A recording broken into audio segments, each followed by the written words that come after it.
Hey everyone, I'm Megyn Kelly. Welcome to the Megyn Kelly Show and happy Monday and happy birthday, Yardley. My daughter turns 14 today. All you moms and dads out there know it seems like yesterday. It's so crazy how in a blink of an eye, 14 years go by and soon it'll be 18 and then they tell me she might leave me, though I'm in denial about that fact for my daughter and my two sons. Anyway, happy birthday, sweetheart. It was a very busy weekend. President Donald Trump was getting standing ovations at the UFC event on Saturday, mingling with Shaq. That was quite a sight. Joe Rogan and more. Bernie Sanders and AOC, they were back out on their Fighting the Oligarchy tour. You know, the one that she's been flying first class to and from. Oligarchy for me, but not for thee, is really what she's saying. And then this morning, a bunch of ladies celebrated female empowerment by putting on sexy fake astronaut suits and going up into sort of outer space for 11 minutes. Through all of the engineering and mathematical wizardry and physics wizardry of a bunch of people who didn't get any credit and were behind some control room panel. I guess we're supposed to believe that Gayle King is an astronaut now. We're supposed to be celebrating them. Somehow it's supposed to be empowering because not enough women have gone up into space. What we mean is not enough are astronauts. Not enough women are astronauts. That's what we mean. We don't mean please put Gayle King in yet another opportunity for her to try to act like a star while she's next to Oprah, who also was there, of course. She didn't get to go up, but she stood there on the sidelines. I don't feel empowered. This is like another, it's female White House press corps day at the White House. Remember I told you this during Obama? They were like, it's female empowerment day or whatever. And they invited a bunch of women, including yours truly and some people from Fox, to go over there and interview the president. And I was like, no, it's a no. I'll go over when I'm getting asked there because I'm worthy as a journalist, period. Not journalist with a vagina. Okay? I don't really want to be celebrated for that at all by anyone who doesn't know me. And I just feel uncomfortable about this. Like, why? If they had been 6 astronauts going up there, then yes, okay. What did they do?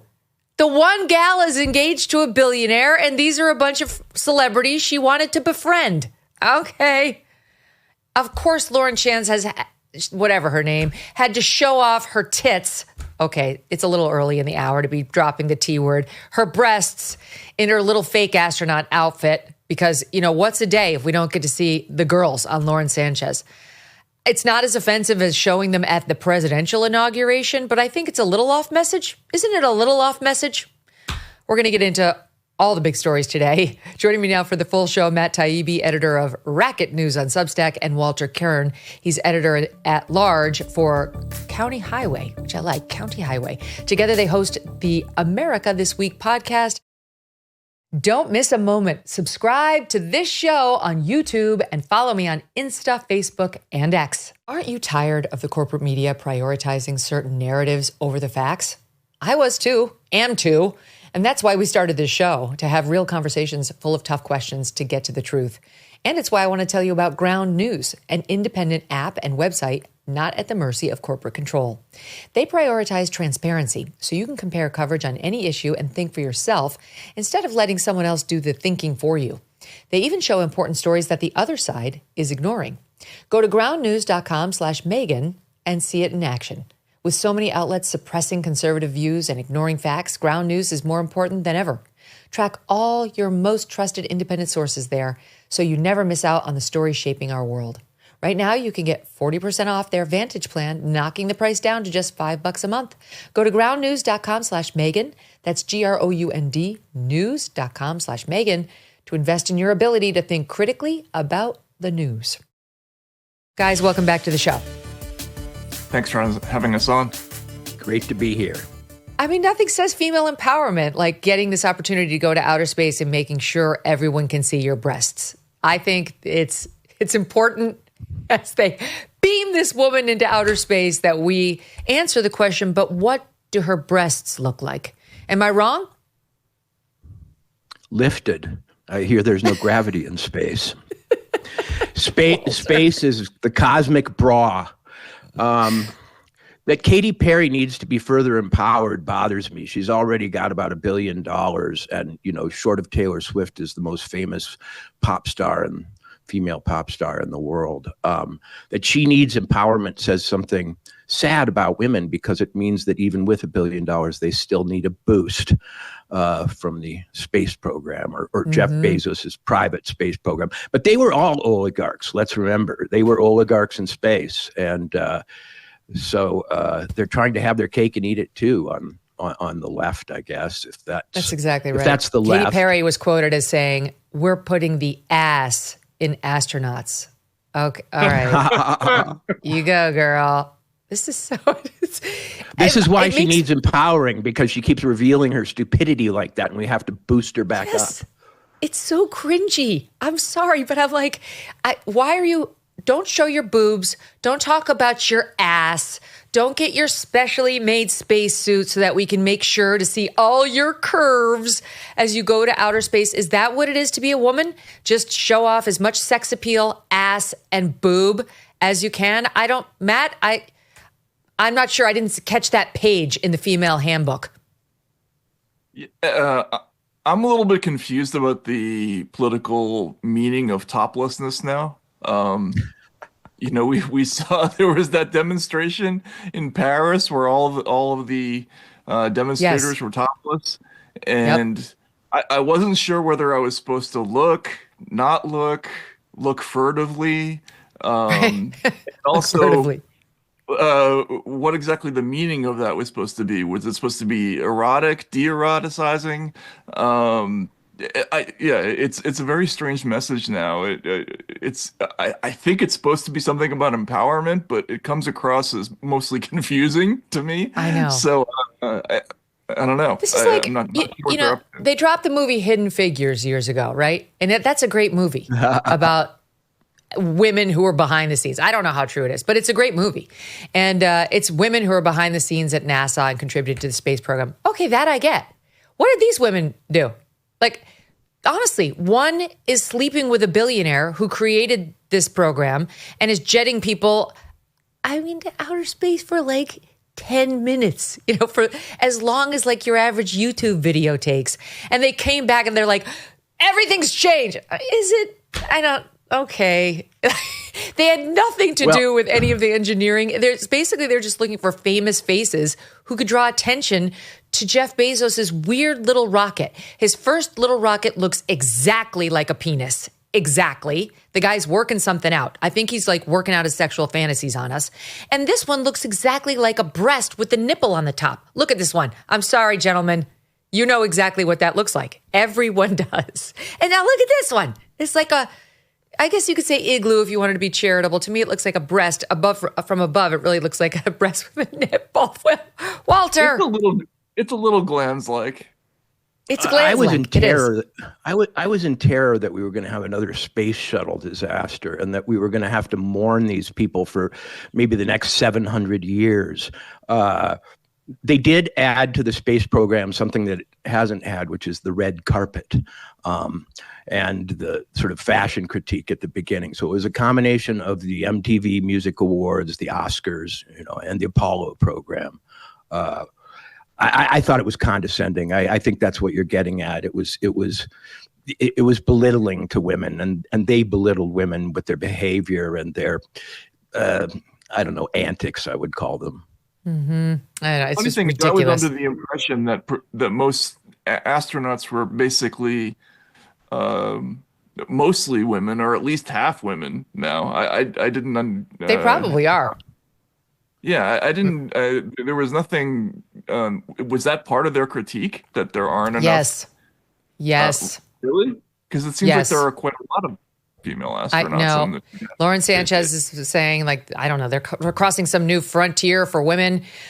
Here she was in her post-flight interview. Let's hear how she enjoyed it. Earth looked it was so quiet. It was just quiet. And is it what you expected? No. Better? I don't think you can describe it.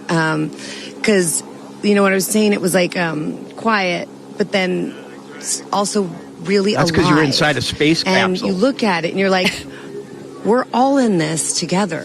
Seeing Jeff before I left, I just went, I had to come back. I mean, we're getting married. If I didn't come back, that would be a bummer for me. Only you, by the way, would say this to me. You said, Jeff, if you don't want to marry me, you don't have to send me to space. Don't have to send me to space. I'm sorry. We're watching this woman. She was a news anchor like 10 years ago. Then she married the head of CAA. And then she reportedly cheated on him with Jeff Bezos and moved on to Jeff Bezos. And now we're supposed to celebrate her crossing new barriers for women, meaning boinking a billionaire and getting a free ticket to space for 11 minutes. It was flat but quiet. Like these profundities, Walter. Buckle up. You know, I actually met a female astronaut once who was on the space shuttle and had quite an interesting conversation with her. And real astronauts are extremely intelligent scientists who've been tested to the limits of their physical and mental fitness. But this was really not women in space. It was stupid people in space. This was the lowest IQ space crew that has ever been launched from Earth. She didn't even have the wit to have some writer give her lines for when she got back. She tried to make them up. It was so quiet. Yeah, you were in a soundproof space capsule, lady. Yeah, it was a little far out Space Nuts, a little bit. Little Space Nuts. Oh, wait. On that front, can you just watch? Here are the women dramatically exiting the nipple-shaped space capsule. Watch.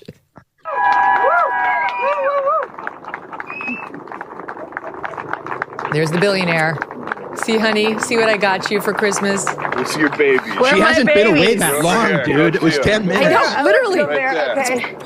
They're treating her like she was in Nam. Where are my babies? My babies, like she was almost dead. Here's Katy Perry. Kisses the ground. Right. You were in such danger. Gayle King, thanking God, and by that I mean Oprah, without whom she'd have no career. She too. Okay, kisses the ground. Somebody already, you should be kissing Oprah. Oprah's there. Kiss Oprah. She's worth far more to you than the ground. Thank you, Jesus. Truly, it's like they're right back from Nam.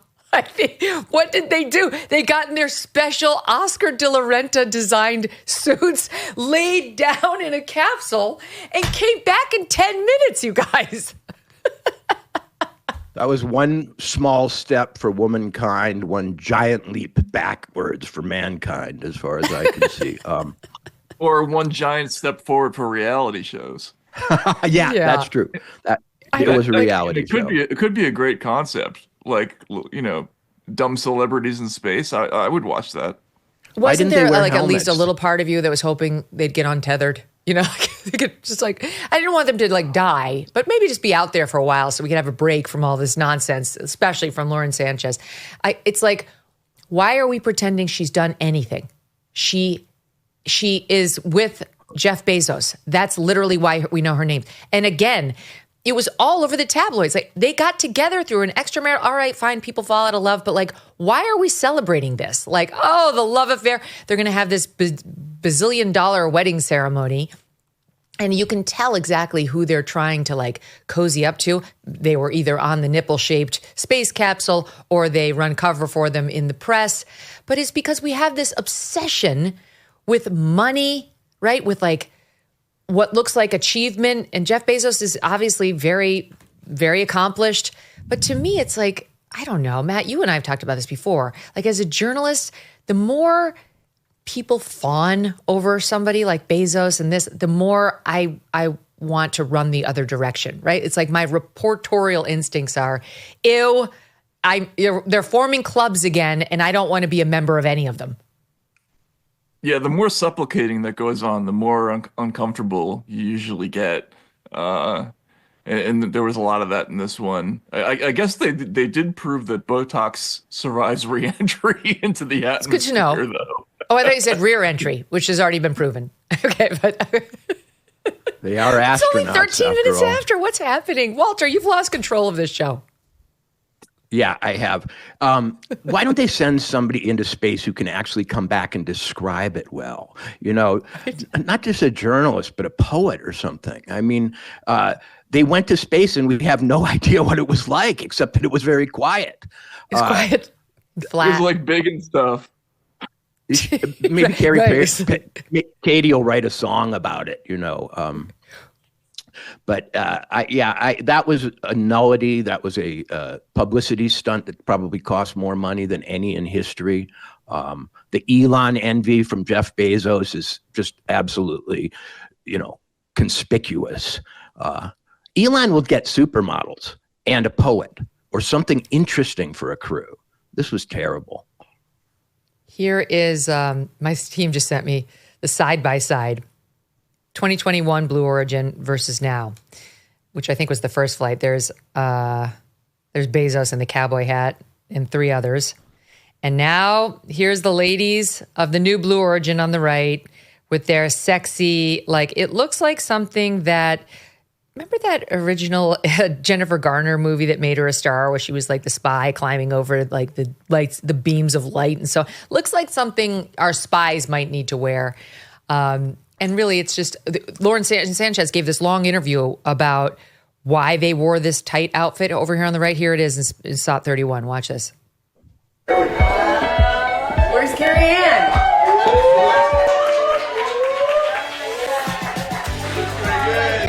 Okay, good. This is from her Instagram. She's bowing.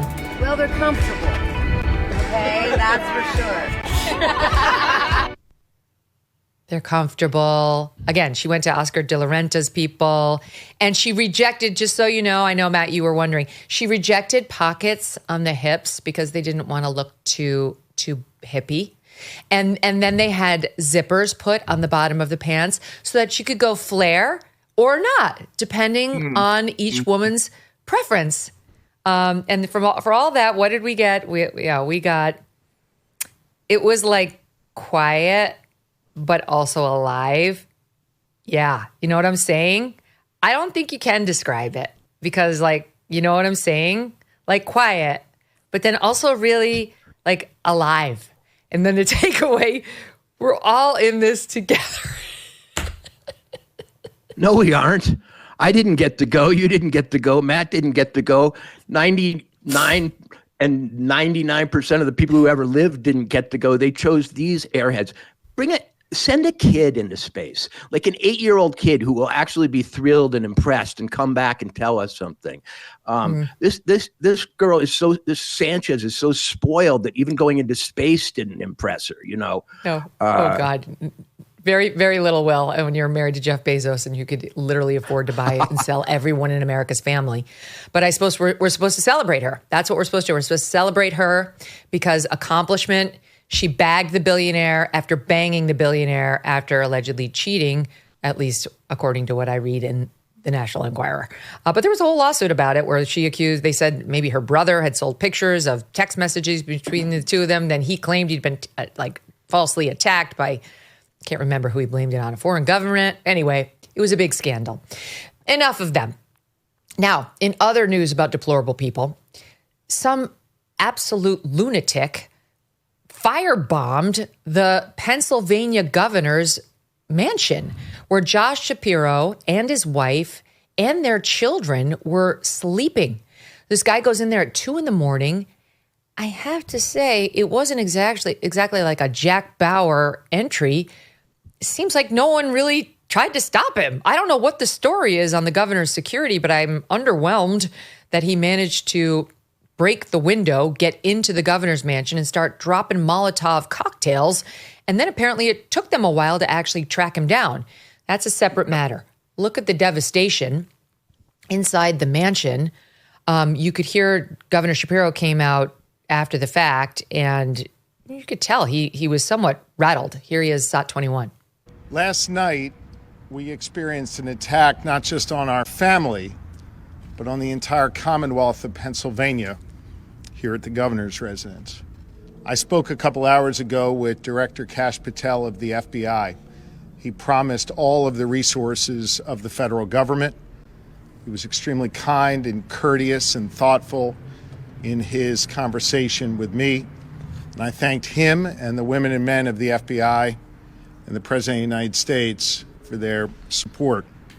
Lori and I are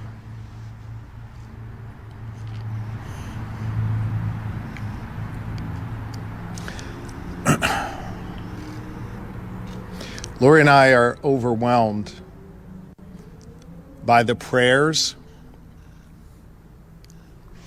and the messages of support that we've received from all across Pennsylvania and all across the United States. Wow. I feel for him. He's got 4 young kids. I mean, they came pretty close to being killed this evening. It was by some 38-year-old guy, reportedly Cody Balmer is his name. He's now charged with attempted murder, terrorism, aggravated arson. Look at this. This is reminding me of like the Notre Dame Cathedral shots we saw after it burned. Aggravated arson. He may also face federal charges still. This man, Balmer, is a father of at least 4 sons and a daughter, according to a 2020 Facebook post. Unconfirmed information on Balmer. Someone found an old Facebook post from him, purportedly from him. These things come out in the days after, and then they sometimes turn out not to be true as an asterisk here. But his Facebook post, we believe, says he's a registered socialist. Voting record shows nonpartisan, unaffiliated voter. Social media posts show he supported Black Lives Matter, universal health care as a right, criticized MAGA supporters, Christians, and the Second Amendment, was also anti-Biden. Had a post that read, "Knowing is half the battle, the other half is extreme violence." Shared posts supporting mask mandates during COVID, rants slamming toxic femininity, complained about gas prices, supported Kanye West's presidential run, etc. I mean, it sounds like this guy started deteriorating. And then the New York Post reports that his Harrisburg, Pennsylvania property was subject to a foreclosure, and he was facing that. The sale was about to go ahead, and had obvious serious resentments for Governor Josh Shapiro, a Democrat, and his wife Lori, and their 4 children, 2 dogs, and another family who lived there. No injuries. I should have mentioned that up higher. One last thing. He acted quickly. He got into the home. He was there for less than a minute, and the break-in and setting of the fire happened while the troopers were looking for him. The officials believe he did have a plan, noting how quickly he was in and out of the residence and calling him methodical in his approach. He exited the property the same way he entered it, over the fence. So what do we make of this? Is this a political story? Is this a random nutcase story? What is this story, guys? Walter? Well, Democrats are going to have to be careful, because I don't know how they distinguish between different sorts of violence and political violence anymore. You know, if he'd been in a Tesla or had just gotten out of one, it would have been thought to be maybe commendable that someone had firebombed it. If he were Luigi and he were good looking and had actually succeeded in killing someone, he might have been celebrated by Taylor Lorenz and people like that. As it is, he's not a very attractive or a very sane human being, and he nearly killed children, and there's nothing to do with him but, you know, throw away the key. But we're starting to get into a world of blurred lines around violence, and as much as I am horrified by this, and I really do feel bad for those kids, they're going to be genuinely traumatized and scared, especially because their father has ambitions in politics. But let's lay off the violence across the board, or at least lay off the fandom around certain kinds of it. Yeah, the Free Beacon's Peter Hassan tweeted out, "This is exactly why it's so dangerous to lionize Luigi Mangione. If it's okay to hit anybody in power you consider evil, then any politician is fair game." I mean, it's an interesting point now, because it's not every day you see a governor's mansion firebombed, Matt. This is a striking development in the land of political attacks, and I use that term generically for a reason. I don't know whether this guy's a nutcase. He sounds extreme in his political rhetoric, but I'm not seeing, you know, stuff about like being abducted by space aliens in his social media that we've unearthed so far. He sounds like somebody was pissed off about his foreclosure. And I can't help watching this thinking we'd be hearing very different messaging from the Democrat side if this had been Ron DeSantis.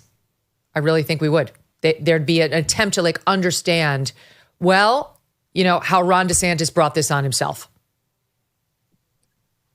Yeah, I mean, I think it's going to be critical to determine what exactly the motive was here. You know, very often in these cases when people do extremely destructive things, including things like school shootings, a significant percentage of those folks are, you know, sociopathic, predisposed to violence of some kind or another.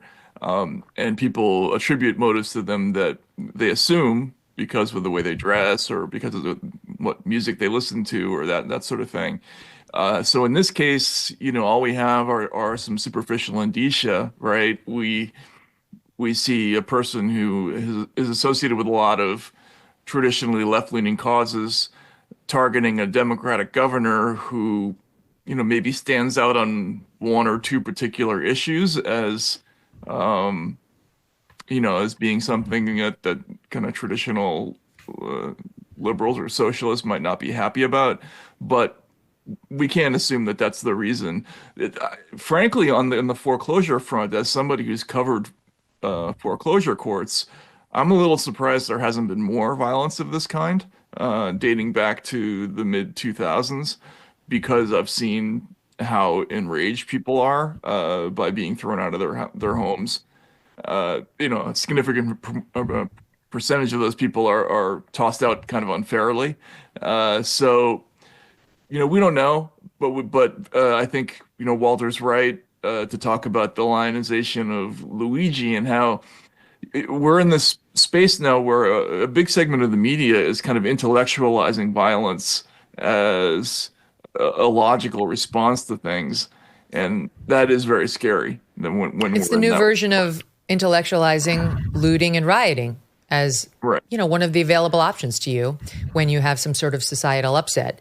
You mentioned Walter Taylor Lorenz for a reason, former New York Times, former Washington Post columnist who is now trying to make it in the independent lane. And she sat down with CNN's Donnie O'Sullivan? I actually don't know this guy, who's got some show about misinformation, and had the most remarkable exchange regarding Luigi Mangione, the man who stands accused of gunning down in cold blood the CEO of United Healthcare a couple of months ago. Here it is. Hilarious to see these millionaire media pundits on TV clutching their pearls about someone standing a murderer when this is the United States of America, as if we don't lionize criminals, as if we don't have, you know, we don't stand murderers of all sorts, and we give them Netflix shows. There's a huge disconnect between the narratives and angles that sort of mainstream media pushes and what the American public feels. And you see that in moments like this. The women who gather outside court in New York. So you're going to see women especially that feel like, oh my God, right? Like here's this man who's revolutionary, who's famous, who's handsome, who's young, who's smart. He's a person that seems this morally good man, which is hard to find. Yeah, I just realized women will literally date an assassin before they swipe right on me. That's where we are. That is repulsive. The way she describes Luigi Mangione as if, and not in a mocking way, not like these lunatics are going to say the following things about him. She clearly shares in it. She obviously tweeted out something sympathetic about him right after he did it. This is right in her wheelhouse because she claims she's got every ailment known to man and womankind. From the pulling out the hair to the nail. She's got a lot of issues. So she blames them all on insurance companies. So she clearly looks at this guy as a hero. And that's her talking about, for the audience that doesn't know, standing is like, you know, stalkery fanning, like over the top fandom. And she's talking about him as a, quote, morally good man. He's a person that seems like this morally good man, which is hard to find. And then laughter. This guy no pushback from CNN's correspondent, O'Sullivan. No pushback whatsoever, Matt.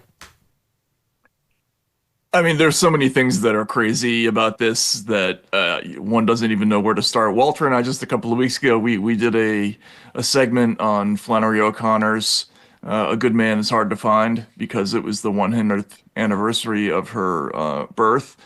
And here's Taylor Lorenz, who is probably the most anti-literate person in media, making a reference to A Good Man is Hard to Find.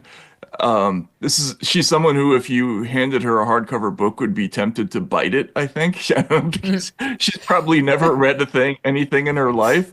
And I think if she did know that story, she misunderstood the point of it, clearly.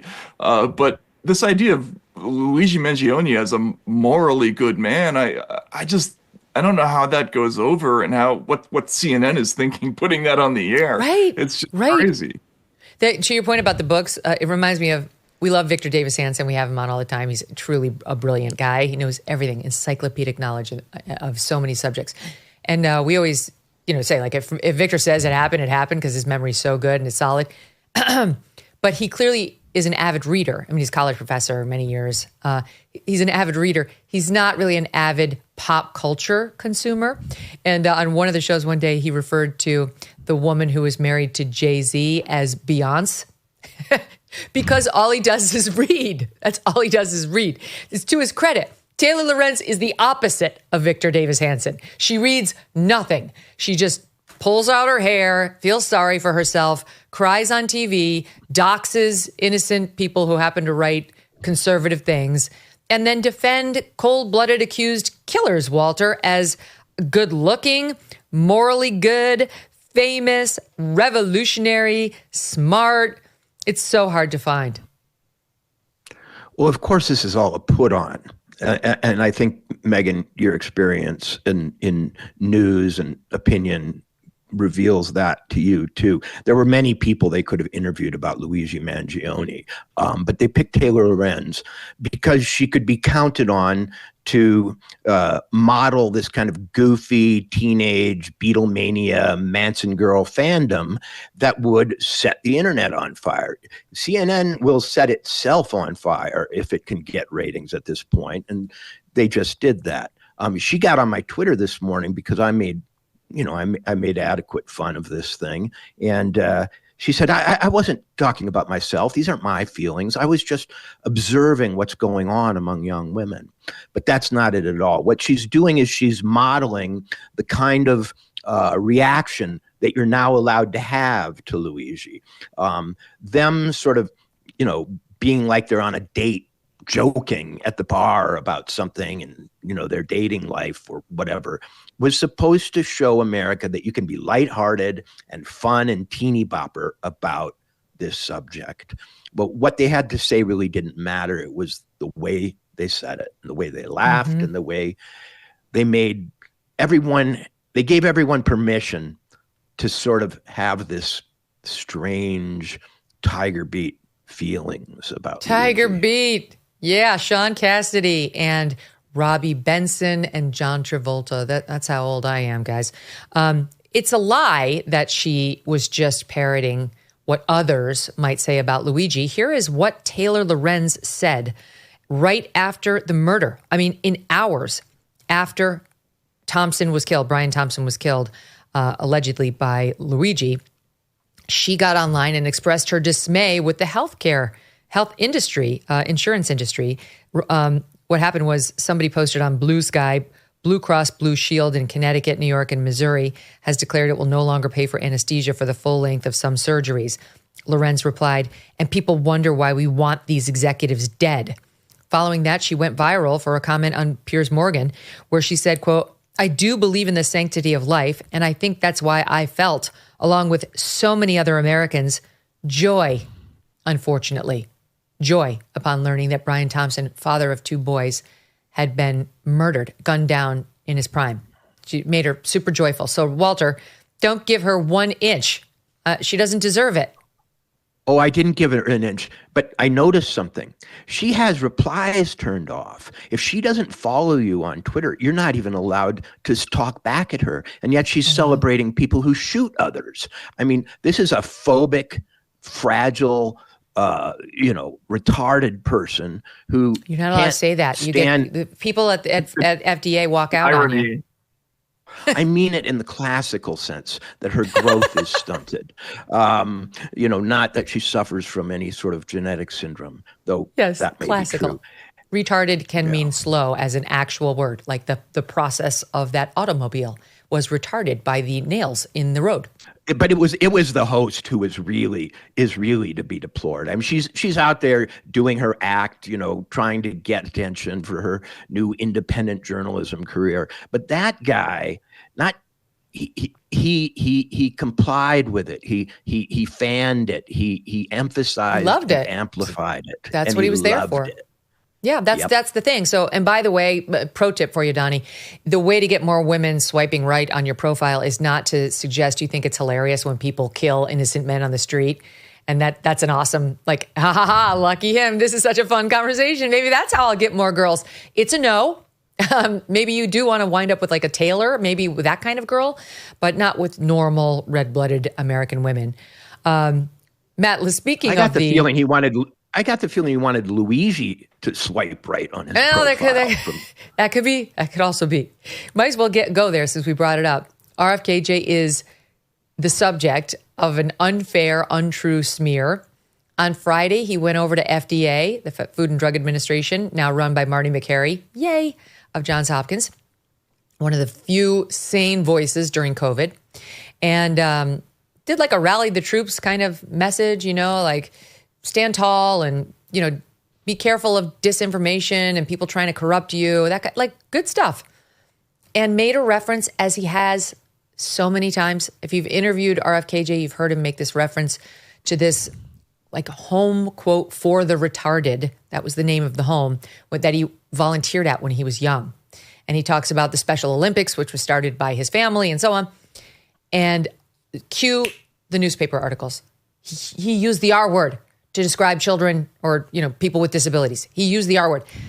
Notwithstanding the fact that that wasn't true, he was making a reference again to this group. Hold on, I'll find it. Here it is. Okay, here are a couple of headlines. Mediaites Sarah Rumpf. FDA staffers dish on unhinged meeting with RFK Jr., where he called Special Olympics athletes retarded. Then, after the truth came out, she later updated the headline to FDA staffers dish on unhinged meeting with RFK Jr., quote, the deep state is real, without an acknowledgement. We'll go back and check it again, Sarah, that she said something that was false and potentially defamatory against him in her original headline, which was so wrong they had to take it down. Now, when you do that, you then need to fix it. You need to acknowledge your mistake and fix it. It's not that hard. Daily Beast, staffers walk out of RFKJ's slur-ridden speech about the deep state. Slur-ridden. Shannon Watts of Moms Demand Action, who is a complete hack. This is a woman who used to run this group that didn't want guns available to children, particularly in the school setting, sounded normal. She turns out to be a far left hack, partisan, dishonest person. During remarks to FDA employees today, RFKJ touted his work for the Special Olympics, but shocked several FDA employees when he said he spent 200 hours in high school working with, quote, the retarded. Again, at our last check, the tweet was still up. No clarification. Here's what he actually said. And by the way, Politico was the original sinner on this. They're the ones who got this going. Here's what he actually said. Because of my family's commitment to these issues, I spent 200 hours at the Wasaic Home for the Retarded when I was in high school. I guarantee you I could tell my team to pull the clip when he said that on me and on other people's shows. Like, this is so messed up. And there was an audio recording too.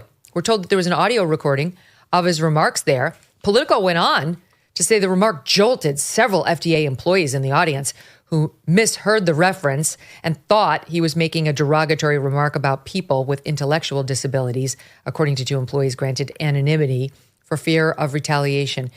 Gee, why did you think that?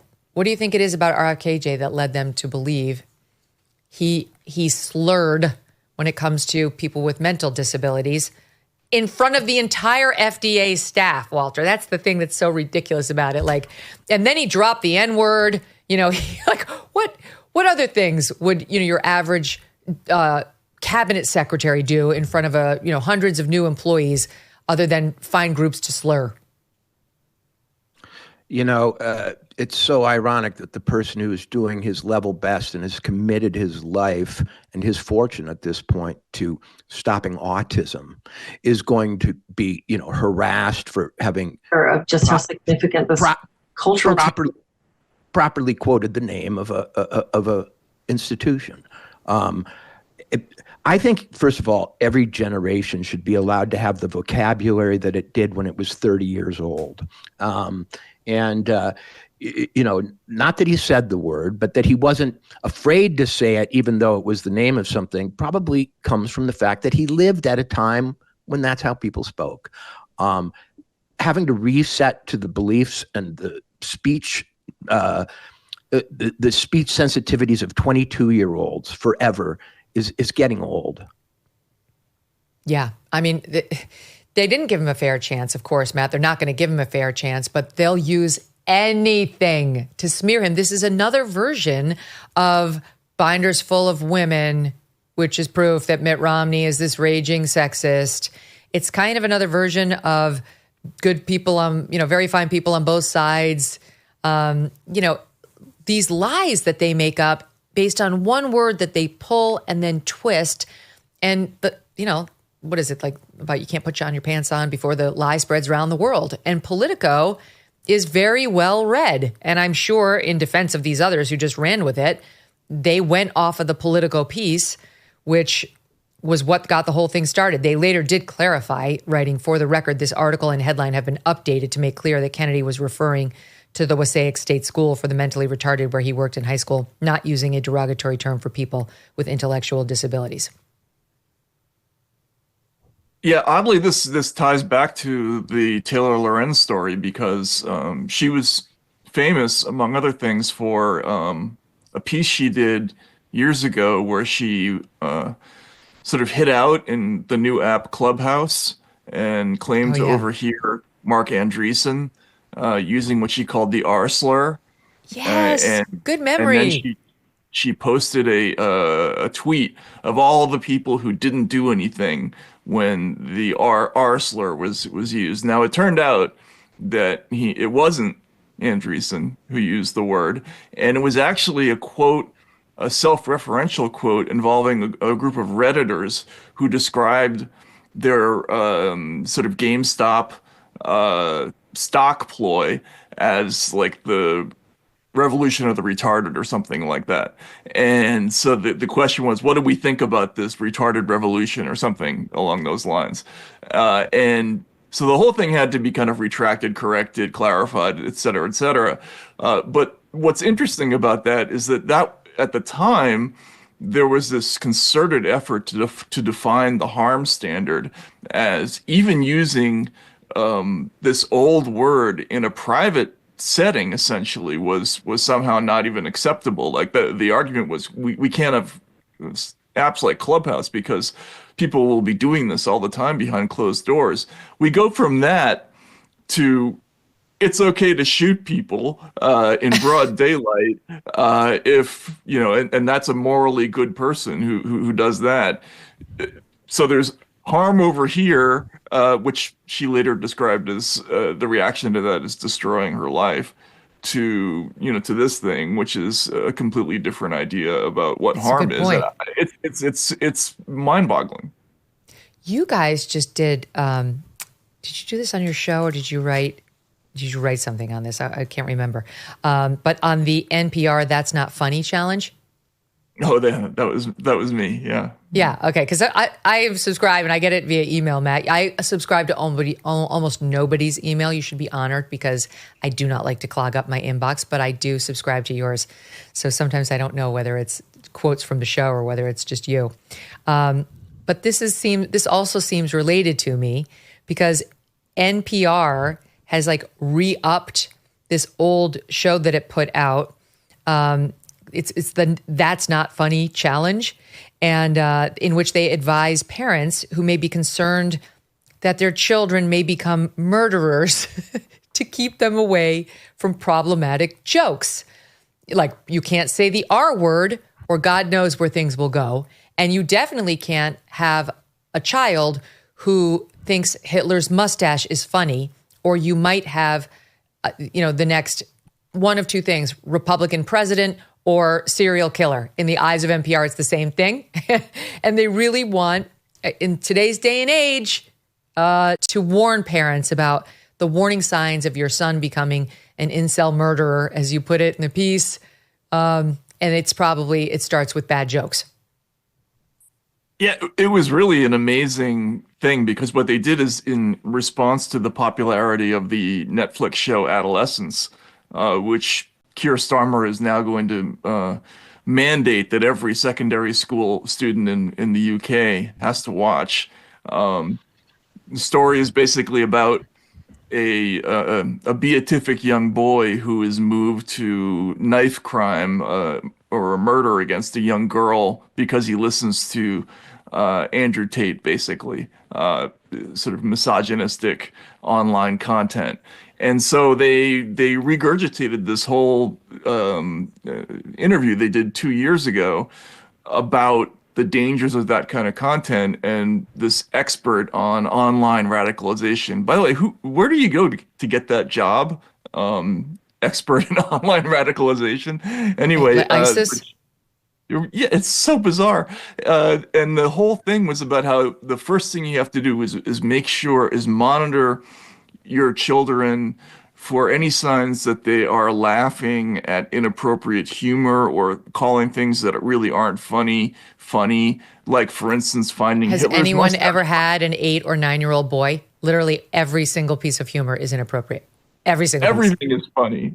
And they singled out Hitler's mustache, which, Walter, I don't know, or Megyn, actually both of you, I would think is one of the funniest things that's ever existed, is Hitler's mustache. It's a very strange choice by a very strange man.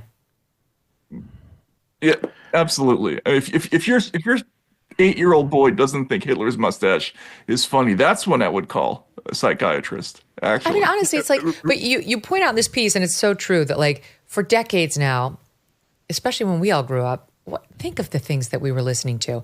Go back, and I dare anybody to go back, start the original Bad News Bears.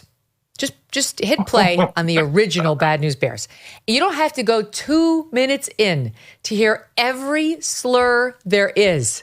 The slurs for Hispanics, the slurs for blacks, the slurs for gays, all of them right there from like right out of the barn. You're like, whoa, never mind.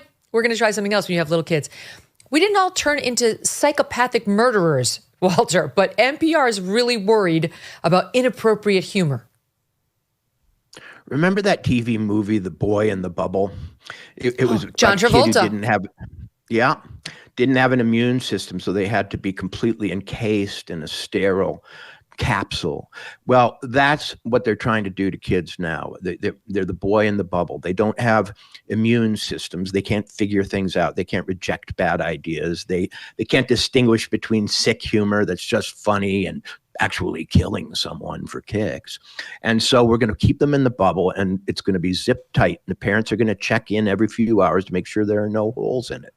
Well, what happens to that is your kid develops absolutely no immunity and will go out into the world and probably go crazy almost instantly once they're out of the controlled environment. So I see toughen your kids up, use the old standard of exposing them to everything, let them smoke cigarettes and get sick, let them have a drink and throw up, and let them laugh at Hitler's mustache. They'll be good people someday. The other thing is going to create freaks. Yeah, right. Honestly, they need bad humor. They need to be able to make fun of each other. They need to be able to touch the untouchable, or it becomes too important to them. It becomes like larger than life. And as usual, NPR's advice is totally wrong. An update for you. Shannon Watts has still not taken down her post. Mediaite has now added the political clarification that I read to you earlier. That's not good enough. You have to say, as we reported, what we reported was wrong. It ends with, he was referencing this school not using a derogatory term for people with intellectual disabilities. And then you just need to add, As we earlier reported, we misled you. That's it. We're sorry. We fucked up. We listened to Politico. I mean, that you should just have that on a stamp. Politico restated the name of the institution in its article, and therefore is as guilty of exactly the same crime as RFK. Are they not? No, they kicked it off. They exactly, yes, but they don't own that piece of it. Hold that thought. Quick break. More back with Matt and Walter after this. There's a lot of talk about government debt, but after 4 years of inflation, another real crisis is personal debt. Some people are working harder than ever and still drowning in credit card debt and overdue bills. But there's Done With Debt. Done With Debt has unique escape strategies to help end your debt fast so you keep more of your hard-earned money.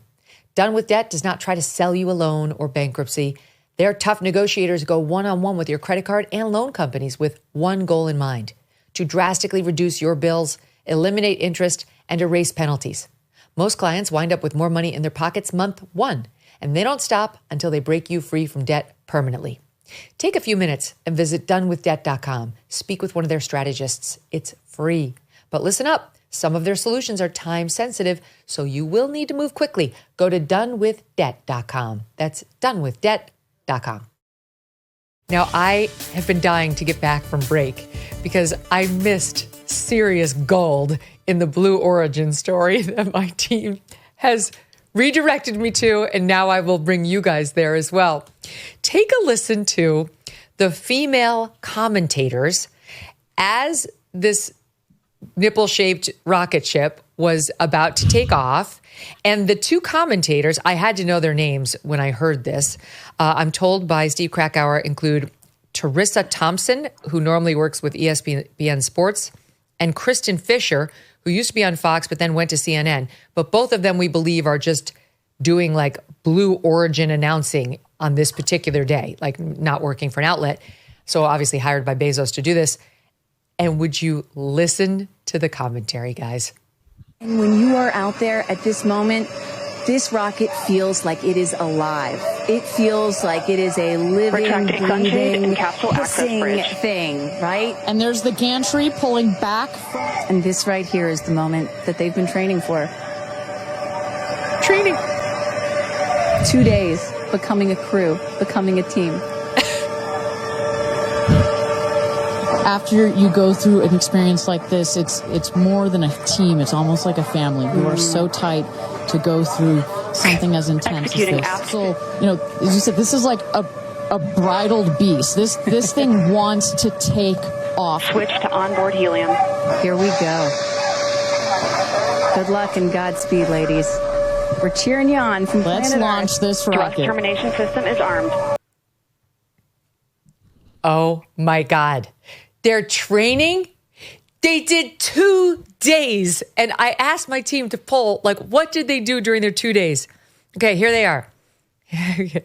Their tasks, they spent the past 2 days at facilities for Blue Origin going over preparations, according to Blue Origin's Ariane Cornell. Their tasks included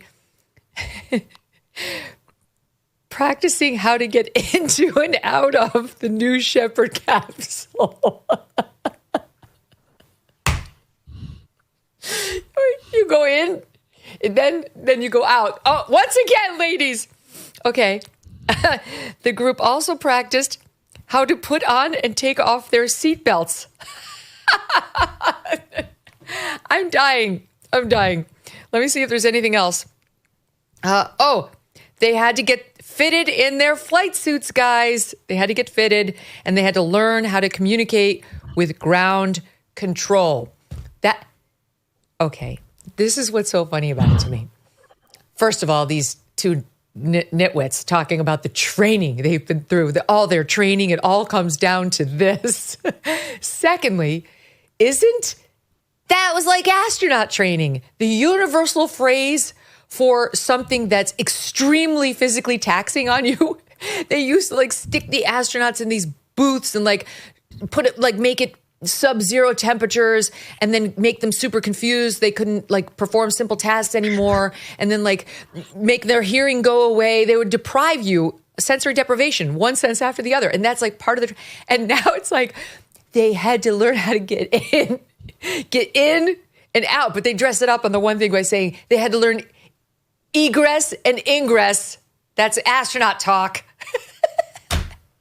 And they had to click in and out of their seatbelts. And then the other girl going on about how after you go through an experience like that, you are more than a team. You are family.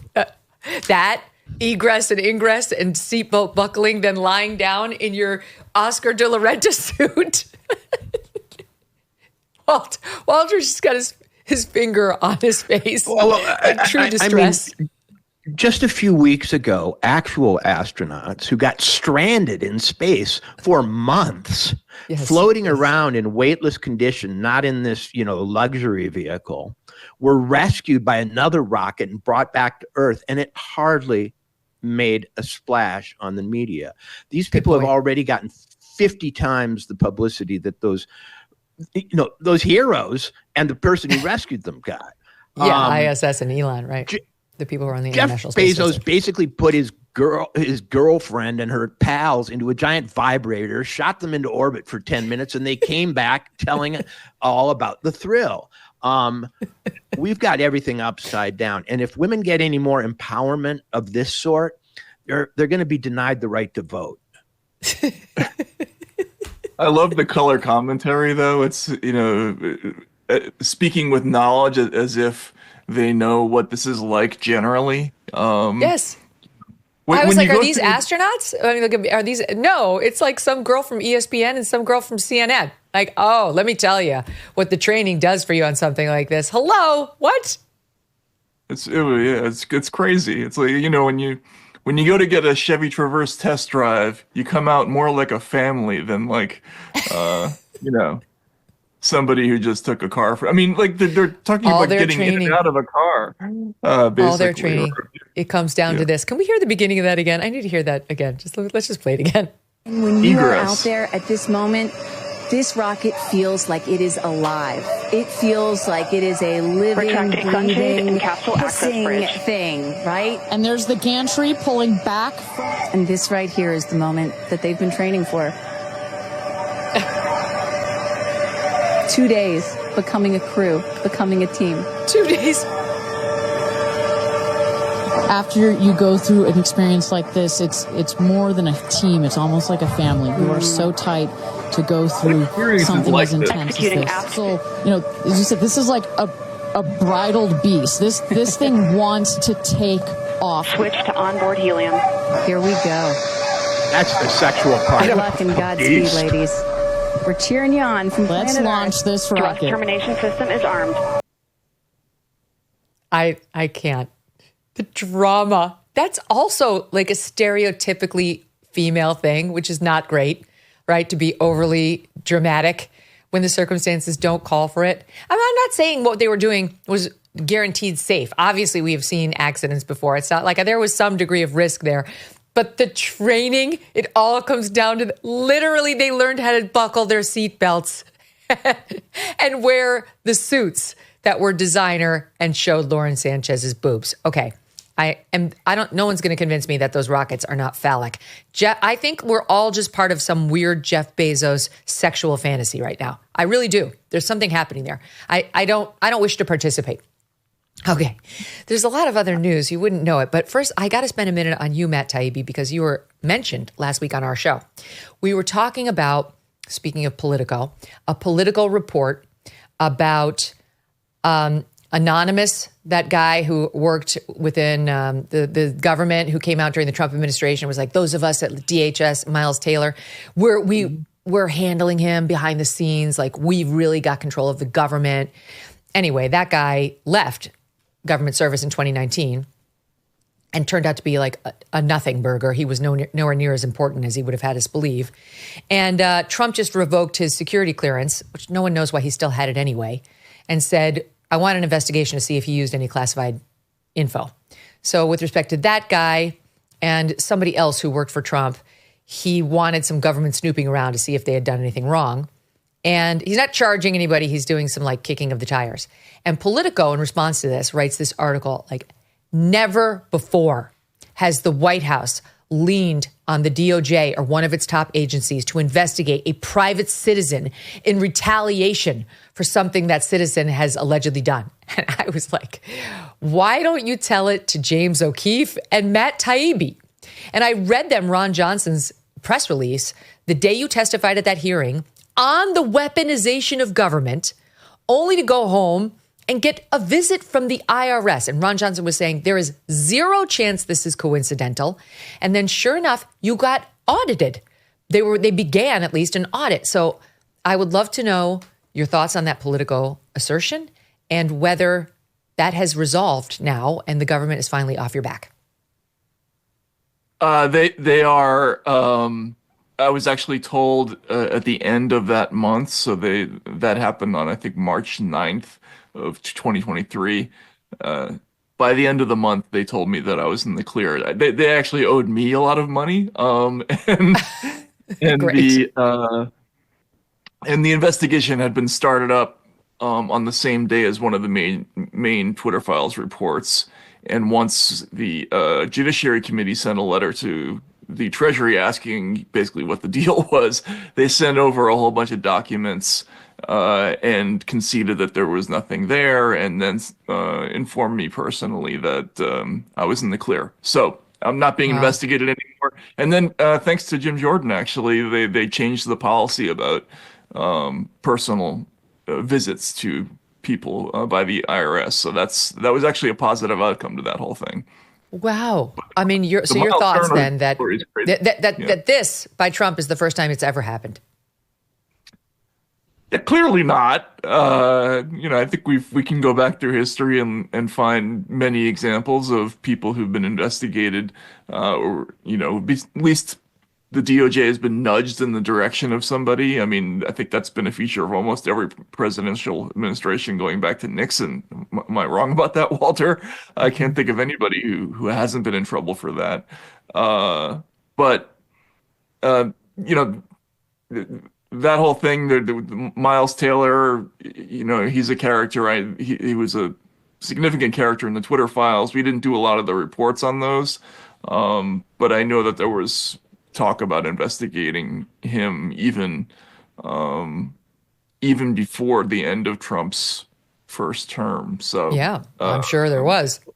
By the way, there's something just in case the audience doesn't remember, the Twitter Files, of course, is the release of all sorts of files at Twitter, now X, by Elon once he took it over, showing massive government coordination with social media companies, including X, to do things like stifle all free discussion around COVID and many other subjects. Sorry, go ahead, Walter. What were you going to say? Well, maybe I don't understand security clearances, but I thought the deal was you get one and then you get to look at stuff that you're not allowed to talk about. This guy may not have talked about classified information, but he did open his mouth very loudly and against his commander-in-chief at the time, or his executive, and why he would expect that he would not become a target once he's outed. The reason he was anonymous is that he was afraid of what he was doing. Then he got de-anonymized, and they're looking into him. That makes him a victim of some kind. And why do you keep these clearances for life? I don't understand that at all. I don't get it either. They walk around with them. Apparently, they're a great way to earn money because they're a subsidy. Yeah, they're a subsidy to people. It's sort of like an honorary badge that you can use for the rest of your life. And people who want you to look at classified things, I guess, can have you do that. But I think they should probably expire and not need to be taken away. I agree. And then you can get it on a case-by-case basis, but that seems to be plenty. Now, not content to have had your first, or at least probably wasn't your first, Matt, but your most recent appearance before Congress result in a scary visit from the IRS. You went back to Congress. You've been back a few times. And the most recent one was just a couple of months ago, I believe, whereupon, well, you got at this hearing called a serial sexual harasser by some far left California Democrat named Representative Sidney Kamlager Dove, who, I'll state up front, had Zero evidence to support that defamatory claim she just pulled out of thin air to smear Matt Taibbi in a congressional hearing. Matt didn't love it. Here's what happened. Watch. The majority is relitigating a made-up conspiracy theory about a part of the State Department that no longer exists to distract from the dumpster fire foreign policy this administration is pursuing and elevating a serial sexual harasser as their star witness in the process. Mr. Chair, I request unanimous consent to enter into the record 2 articles about the Republican witness Matt Taibbi. The first is a Chicago Reader article entitled 20 Years Ago in Moscow, Matt Taibbi was a misogynist a-hole and possibly worse, and a Washington Post article titled The 2 Expat Bros Who Terrorized Women Correspondents in Moscow.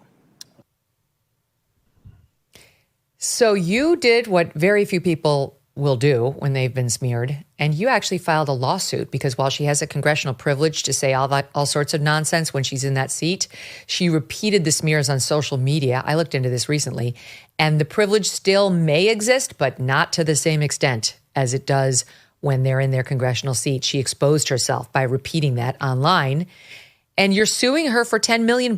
So what's behind that? Why did you decide to do that? Well, when this story first came out in 2017, it's based on a single passage in a book that I co-wrote with my former co-editor in Moscow, and it's completely fictional, like almost everything else in The Exile. I mean, The Exile was a satirical newspaper where everything was basically backwards. The whole idea was an un-newspaper. So, like, for instance, the corrections always referred to things that had never actually been in the newspaper. Most of the bylines were of fake people describing fake adventures. And in one passage, Mark described something that it didn't happen. It's a massive exaggeration of something. And so all the people who were involved were eventually contacted at that time. They recanted. There were corrections at the time. I was in litigation with some newspapers at the time. That's all been done and finished. And nobody's ever accused me of sexual harassment here or in Russia. Not even during the Me Too movement. None of that stuff. I'm one of those people who goes straight home from work, doesn't socialize, nothing. But I knew in the hearing, as soon as she said that, I thought about the speech and debate clause, and I realized that she's allowed to say that. And then on the way home, I saw that she was retweeting this, I think in an effort to try to get a rise out of me, because she said something along the lines of, my silence in the hearing was telling. But I think that the privilege is penetrated once you go outside Congress and start retweeting on X and Blue Sky. And I'd had enough at that point of this thing. This thing did major damage to my life and career, and it's not true. And so, for her to drag this up 7 years later, I just run out of patience. Good for you. No, I remember looking at this when, I can't remember whether it was Dick Blumenthal or Tim Kaine, but one of them had said to Pete Hegseth, had suggested that he was beating his wife in the hearing, or an ex-wife. I mean, like the literal, like classic defamatory statement. And they can be protected. These guys can do whatever they want. It's disgusting. But then they repeated it on social media. And I remember saying, he should sue. And some smart lawyers responded saying, well, it's protected because of speech and debate. And I actually spent some time looking into it because I didn't think social media would qualify. And I did find a lot of big loopholes that you could drive a truck through. You are far less protected when you are tweeting as a congressman on X or on Blue Sky than you are when you're in that seat. And I think she's in for a whole messy legal battle that she didn't anticipate. So good for you, because no one ever fights back, Matt. No one ever fights back. Have you had any response from her or her team? Well, I probably can't get into that publicly, but what I will say is that there was a lot of positive response about this, and part of that was from other journalists, because I don't know if you agree with this, but I think there's been kind of a laissez-faire attitude toward outright libel in the last 8-9 years. People just say such crazy things online, and there's this attitude that we don't have to back it up. We don't have to make notations when we make corrections. We don't have to leave it on the page to tell people that we made a mistake before. We can say what we want and get away with it. Most people won't sue. And I think you have to, because that's the argument for not censoring, is that this other system actually works. And as somebody who's very against censorship, I think when people do that kind of thing, you have to try to hold them accountable. So Matt's too much of a gentleman to say what he really thinks, Walter, but what did you make of that exchange? Well, Matt is a gentleman, as testified by the fact he's only suing her for $10 million. I mean, we live in the day of billion-dollar lawsuits. I think Trump just went after CBS for billions. Alex Jones coughed up. Fox coughed up to Dominion, but the damage to Matt, his family, his children, and so on from that charge, which was completely unfounded, is worth, I think, a lot more than that. So he's really being a Boy Scout by asking for so little. When I heard it, I have a lot of friends who, watch our podcast, and they started texting me saying, "I can't watch this. Poor Matt, he's sitting up there," and I thought to myself, well, he likes it. He knows what's going to happen now. It's an adventure for him. Last time the IRS came, this time they libeled him. They might pull out a gun next time. I mean, he's driving Congress crazy. Yeah. It was a hearing on the censorship industrial complex, the need for First Amendment safeguards at the State Department. I mean, it's really, that's kind of a no-brainer. Of course, we need First Amendment safeguards. We've been through quite a lot of censorship. That's what the Twitter files showed, among other things. And instead of taking any sort of a lesson and listening open-mindedly, she decided to go to the politics of personal destruction. And it was despicable. She decided despicable. She decided to speak in the one kind of way that actually violates the First Amendment. Yeah, I mean, in the sense that, the irony. The irony. No censorship for her, only for others, I guess. Okay, moving on. Go ahead, Matt. Just quickly is that, from the very beginning, I know when I testified about the Twitter files, 2 years ago, the Democrats treated me almost like I was worse than a Trump supporter. To them, they think of me as some kind of apostate, but I've been a lifelong supporter of the First Amendment. I've been a Democrat most of my life. I'd probably agree with them about some things if they wanted to open a discussion about what's appropriate for online regulation, but they decided to go completely in a different direction, and the political sense of that escapes me. I just don't understand why they do that. I guarantee you that woman did no research other than smear research, stuff that she could get to smear you. She wasn't interested in probing who you actually are, what your views are, and she was too dumb to know you. So, all of it reflected very poorly on her, and I think it will continue to. Okay, a couple other things. This just in, the president of El Salvador was at the White House this morning and met with President Trump. This is the guy who's taking our Venezuelan gang members and other illegals into this controversial prison, which does not look like a day at the park. And one of the guys that we deported, this guy, last name Abrego Garcia, is at the center of the controversy now because the Supreme Court, just to be clear, has already ruled that Trump can use the Alien Enemies Act to deport these people. And what process they'll get before we deport them, the answer is some, and we'll figure out how much, but I guarantee it's not going to be much. It's not going to be much. Immigrants we're trying to kick out get a very de minimis level of due process. It's not like the three of us would get in a court of law accused of crimes. That's the highest level. By the way, an illegal accused of a crime who's tried in a court would get the same level of due process in a criminal court as we would too. But on deportation hearings, it's a quickie, what do we know? What don't we know? Get out. And then they usually stay. Okay, so what happened with this guy was he was brought over and he was like 15 or 16 by his parents from El Salvador and then grew up to allegedly become part of MS-13 here in America, down in Virginia or Maryland, around there. And he got pinpointed as a potentially, problematic guy, as a gang member, potentially, and dragged into immigration court. And we had an immigration proceeding against him. We didn't have a criminal proceeding against him. And then it went up on appeal within the immigration system. And two courts, the lower court and the upper court, found that he had enough gang ties that they were convinced he was a member of MS-13. They took witness testimony from a confidential informant. And apparently even El Salvador says he was a member of MS-13. So he was ordered to be deported. Get out. Now he's in his mid-20s. Please leave. And only, this took a while, all these proceedings, and only on the eve of his deportation did he say, it was basically an asylum claim. You can't claim asylum in the United States unless you claim it within the first year of being here, which he missed. But so it wasn't asylum exactly, but it was I need humanitarian relief. You can't send me back to El Salvador. And the reason is that there's this terrible gang there that wants to kill me and my whole family. We were making some sort of a food. They like to make that food. They didn't want my family to make the food. My mother, my brother, me, well, I'll be dead if you send me back to El Salvador. And some judge was like, okay, and gave him this order of suspended removal where we could still deport him. We could send him to any country in the world that would have him, but we can't send him to El Salvador because of this judge's order.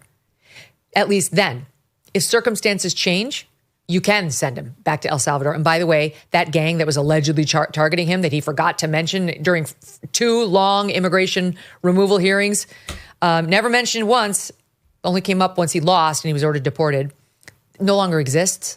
So our government very easily could have gone back into immigration court and gotten an order saying the removal suspension's lifted, you're going home, buddy. But now he's been removed thanks to Trump. And he's playing I'm an American, I have kids, one may be special needs. This is so wrong. I'm just a dreamer. Forget all those allegations about me being part of MS-13 that 2 courts found were real, that El Salvador says are real. It was never found by a criminal court, so it can't be real, and we think the evidence is sketchy, and I'm an American, send me back home, which he's not. He's an El Salvadoran. That's the synopsis, by the way, the one the media won't give you, about this guy, Abrego Garcia, who's become the left wing's poster boy for wrongful deportations. The left has taken this case up. They got an order from a lower court judge saying we have to make sure that he gets deported, that returned to the United States from this El Salvadoran prison, to which we were not allowed to deport him technically. And the Supreme Court took it up and said, all right, you have to help facilitate his removal, but you don't have to ensure it. You don't have to actually execute on it. That's somebody else's job. But you, United States government, you do have to help facilitate his removal from that prison and return. And that was a lower burden than the left wanted. They wanted, you have to make sure he gets back here. And the Supreme Court would not give that. So that's where the case stands now, as Bukele, the president of El Salvador, shows up at the White House. And all the left was saying, why don't you just put him on your plane? Put this gang member on the El Salvadoran president's plane and bring him back. Well, that didn't happen.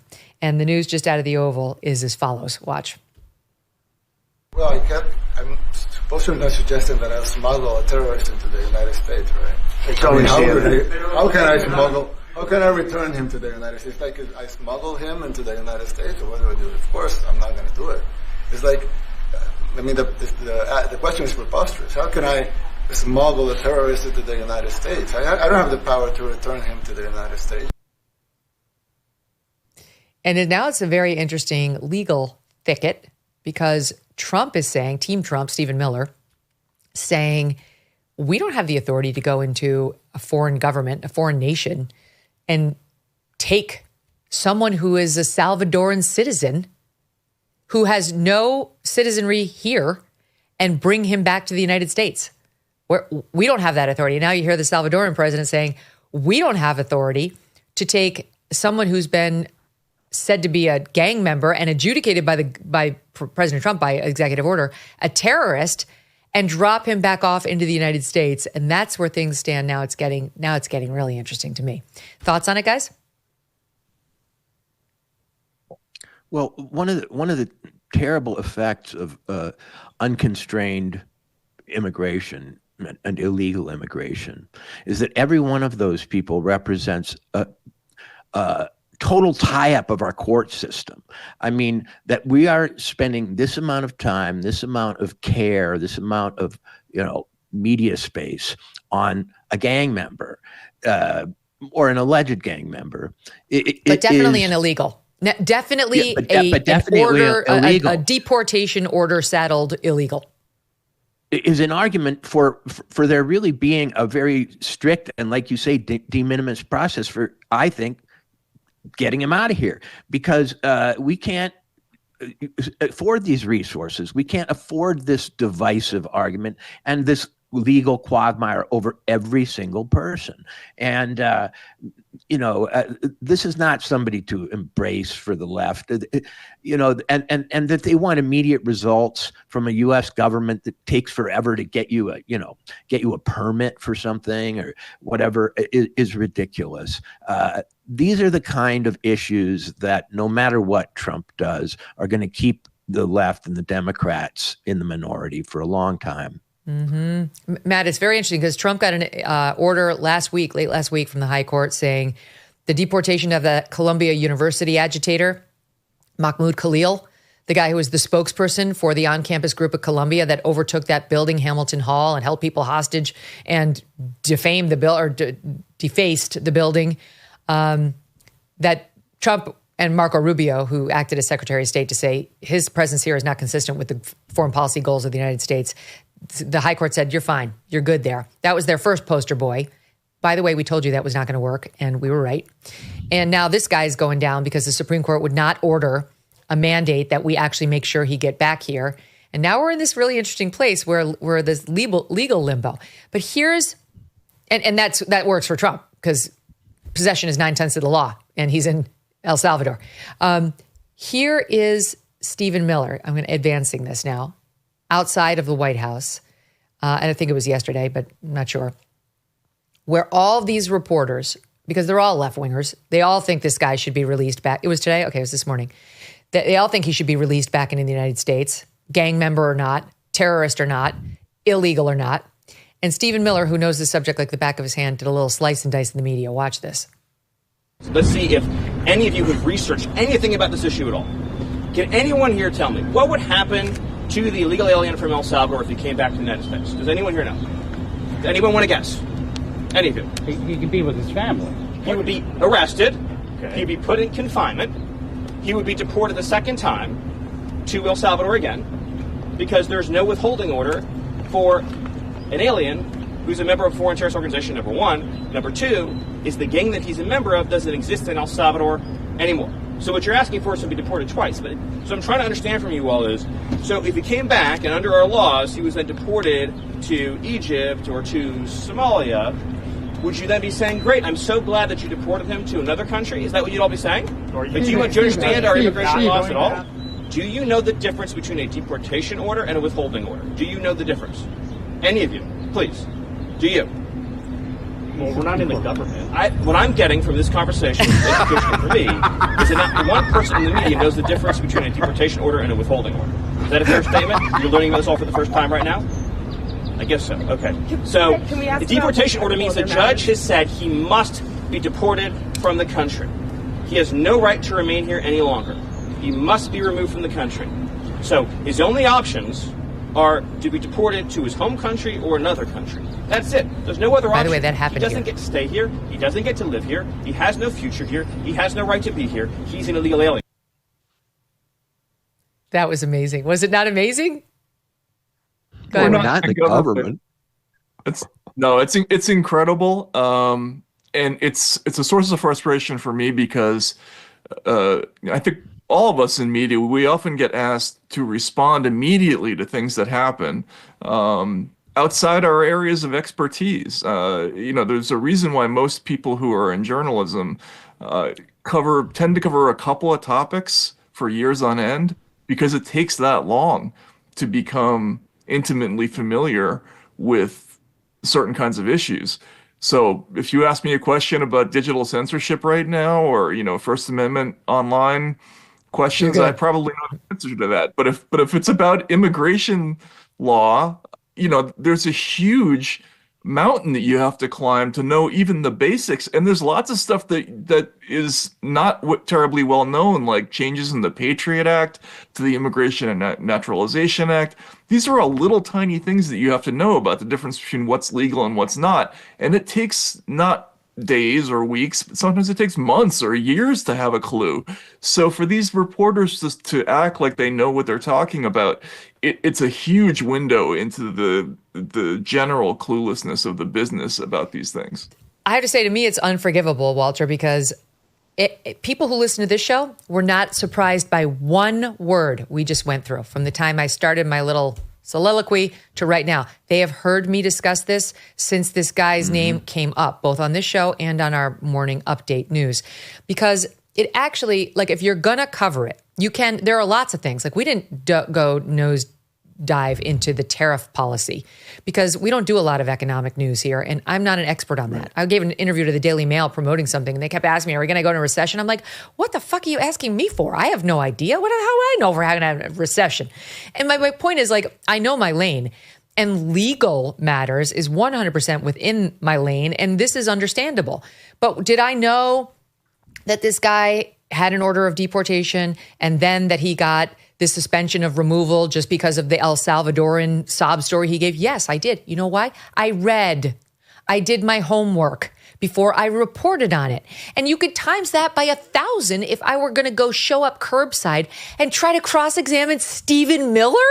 Oh my God, they're lazy, Walter. They're lazy, which I guess is not a sin in and of itself, though it kind of is. It's sloth. It's actually literally a sin. But in any event, on top of just being slothful on their couches, they then show up unprepared and then they write articles about it, about how this guy's married to an American and they screwed up. He never should have been deported, without telling you he actually did have a deportation order. He never mentioned his sob story until they were about to kick him out.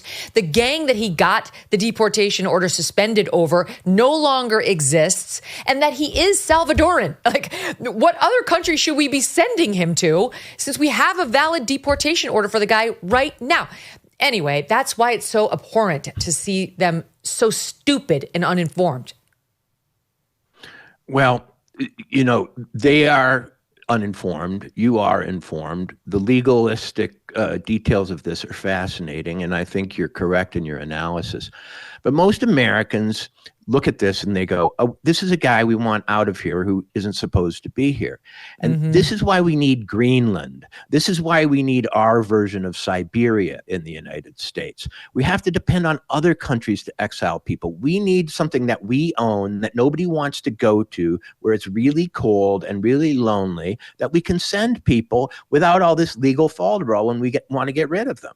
And I think northern Greenland, interior Greenland, is a great candidate for that.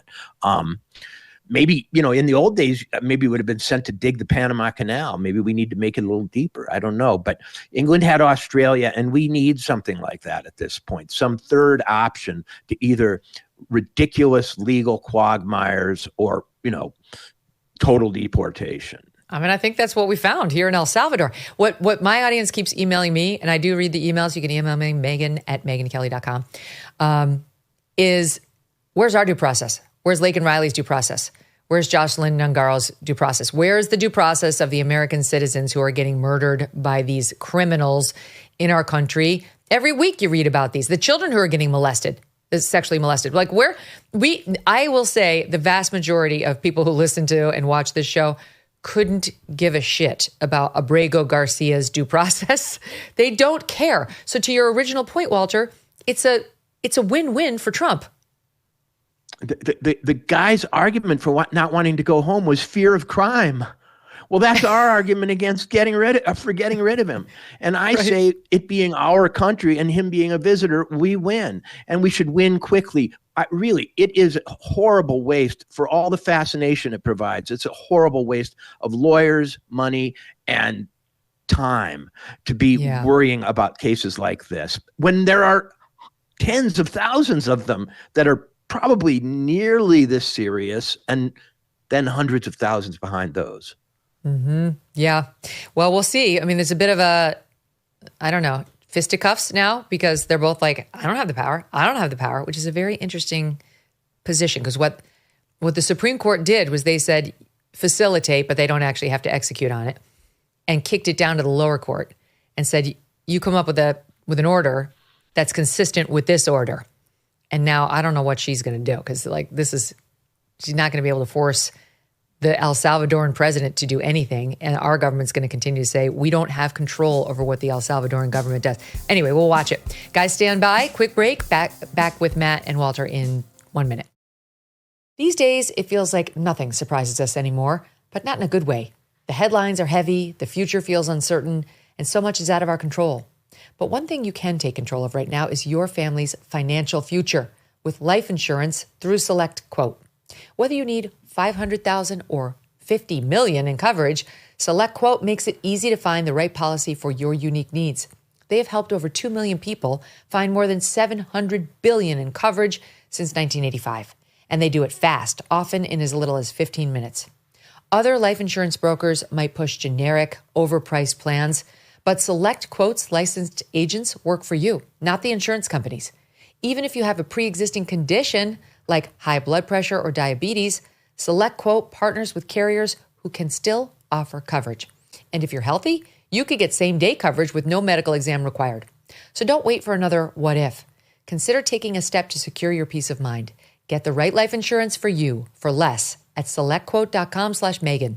That's selectquote.com/Megyn. Select Quote. They shop, you save. These days, personal safety is not something that can be left to chance. Whether at home, on the road, or just living everyday life, having a reliable way to protect yourself and your family is crucial. That's why Byrna is the choice for many. Byrna is a game-changing, less lethal self-defense tool. Compact, powerful, and easy to use, it provides the confidence to act in any situation. Byrna uses non-lethal rounds, tear gas, pepper, and kinetic projectiles to effectively stop a threat from a safe distance. And the best part is Byrna can be shipped direct to your door, and it's legal in all 50 states. Byrna is proudly American, with products hand-assembled in Fort Wayne, Indiana. Sometimes a firearm is not the right option, and Byrna provides a powerful alternative or supplement to your self-defense plan. Protect what matters most with Byrna.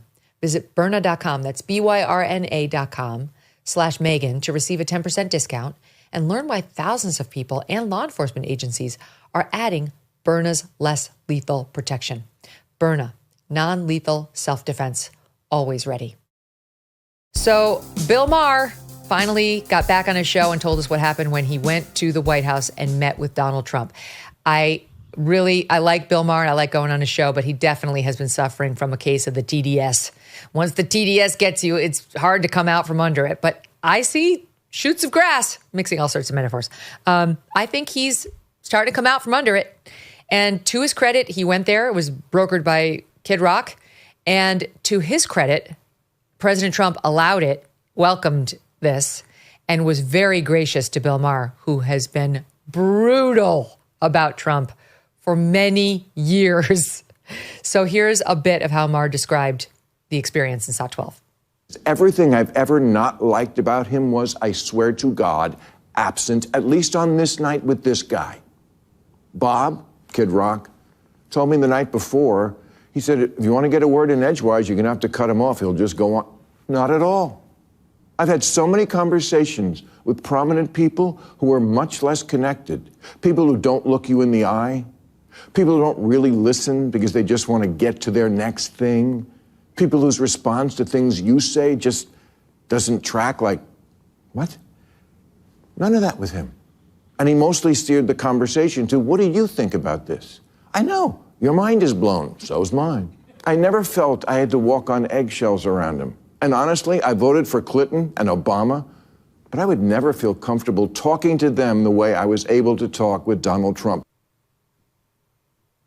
Pretty extraordinary, Walter. I'm starting to see the veil come down. You know, he's starting to see the man that a lot of us have seen for a long time now. If we don't have the TDS, you got it.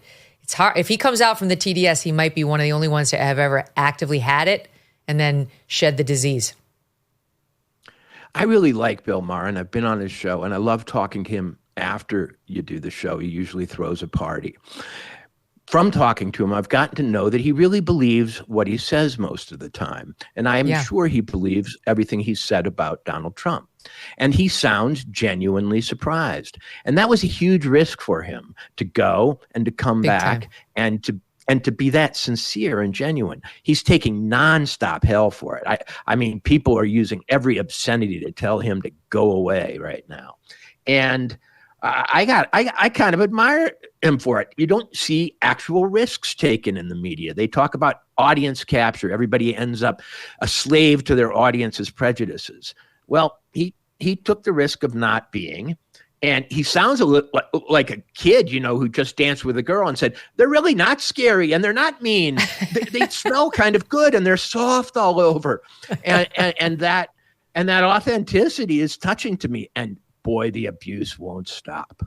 Yeah, he was pretty defensive about that. Let me play stop 14. My favorite part of the whole night was we were standing in the blowjob room. Bill Clinton's Monica Lewinsky, We were. And he said, I've heard from a lot of people who really like that we're having this dinner. Not all, but a lot. And I said, same. A lot of people told me they loved it, but not all. And we agreed. The people who don't even want us to talk, we don't like you. Don't talk, as opposed to what? Writing the same editorial for the millionth time and making 25-hour speeches into the wind? Really, that's what liberals have? He takes the piss out of everybody else and we can hold ours? Okay, that's my report. You can hate me for it, but I'm not a liar. Trump was gracious and measured, and why he isn't that in other settings, I don't know, and I can't answer, and it's not my place to answer. I'm just telling you what I saw, and I wasn't high. That's the only part Matt, I was trying to figure out how why this doesn't irk me the way the Morning Joe trip to Mar-a-Lago irritated me. Because that one I just felt was performative. I really felt like they wanted access to a person in power who they had been so unfair to for years. I mean, that show in general is just such a lie and so unfair. And I don't feel that way about Bill Maher or his show at all. I think he's an honest broker. And he has, Trump supporters on all the time. It's just he isn't one. He hasn't been one. So I agree that it was a courageous thing for him to do, for both of them to do. And I give Trump tons of credit because Maher's been a chief antagonist. Your thoughts? Well, in addition to being an honest broker and I think believing what he says, and like Walter, I've been on his show and I've talked to Bill many times after the show and always enjoyed talking to him. He's also a natural comic. And I think one thing that he really struggled with in the last 8 years was the sheer quantity of laughable stuff that came out of the quote unquote left that he was told he wasn't allowed to laugh about. And that, I think that was a big factor for him, sort of being told that there are things that are off limits, and the not so veiled threat that if you even entertain the idea of calling Donald Trump sane or a normal politician in public, that your career is going to be over. Now, Bill is just big enough that he can avoid the fate that most everybody else who went there experienced. And I think, this thing that he did, I think it's a significant moment for media, because now there might be some other people who come out of the woodwork and say, you know what, I'm just tired of saying the same stuff over and over again and not really fully believing it. I wonder if it's going to change at all the way he covers the president, because he's definitely been tough on Trump. He's very tough on Democrats too, by the way. He hates wokeism. He's been a very strong ally in that battle. But usually on Trump, he's saying something negative. And so I do wonder now if he'll start saying more positive things, Walter. And if so, what happens with his audience? Bill's got a unique relationship to his audience. He's always challenging them, really. I mean, every Bill Maher show has something that's a little uncomfortable for people that doesn't play to their prejudices or their, assumptions. So this is the biggest case of that yet. And I think his audience is going to stick with him. But I think he'll stay just as tough on Trump, but it will be more issues based. I think he's going to say tough on Trump as well. He's just, he doesn't like Trump. I think that's still true, but I think he saw like a glimpse of the man like that we actually know, like the real Trump and not the fighter who's out there being attacked all the time, who's got to be, tough and is tough in return.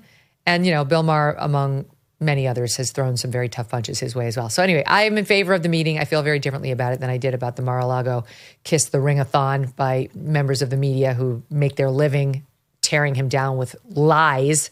That's not what Maher does. Anyway, guys, this was such a pleasure. Thanks for being here today on this special Monday edition. Absolutely. Thanks, Megyn. Thank you, Megyn. All right, see you soon. I forgot to, I was so focused on my daughter Yarley's birthday today, I forgot to say happy one-day belated birthday, Strudwick. Yes, Strudwick turned 4, and it's happening. No, it's not. He's still very naughty. We'll see you tomorrow.